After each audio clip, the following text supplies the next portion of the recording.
अस्सलाम वालेकुम नाज़रीन, मैं आपका होस्ट इमरान खानज़ादा। आप देख रहे हैं BTN न्यूज़। चलते हैं खबरों की जानिब।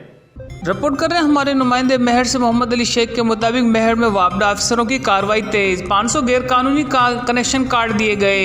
कुंडा और बिजली चोरी करने वालों के खिलाफ मुकदमे दर्ज करने का ऐलान। मेहर में सेपको के डिप्टी डायरेक्टर टेक्निकल दादू निसार अहमद बलोच, एग्जीक्यूटिव मेहर इंजीनियर अली असगर सांगी, SDO फ़हीम शेख की क़यादत में लाइनमैन और अमला जिसमें हाइड्रो यूनियन रहनुमा हाजी हुसैन बख्श जतोई, नियाज अहमद भुट्टो, शम्मन सुमर और दीगर ने मेहर शहर के मुख्तलिफ कॉलोनियों में कार्रवाइयाँ की।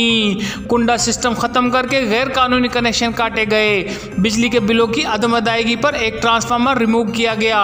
12 मनतारें दादू स्टोर में जमा करा दी गईं। इस मौके पर सेपको अफसरान नेशनल प्रेस क्लब मेहर के साफियों से गुफ्तगू करते हुए उन्होंने बताया कि हम गैर कानूनी बिजली चलाने वाले और कुंडा सिस्टम बिजली चलाने वाले और बिलों की अदम अदायगी पर कार्रवाई की हैं और 12 मन से ज़्यादा तारें दादू स्टोर में जमा कराई हैं। उन्होंने कहा है कि बिजली चोरों गैर कानूनी तरीके से बिजली चलाने वालों के खिलाफ कानूनी कार्रवाई की जाएगी और मुकदमे दर्ज किए जाएंगे।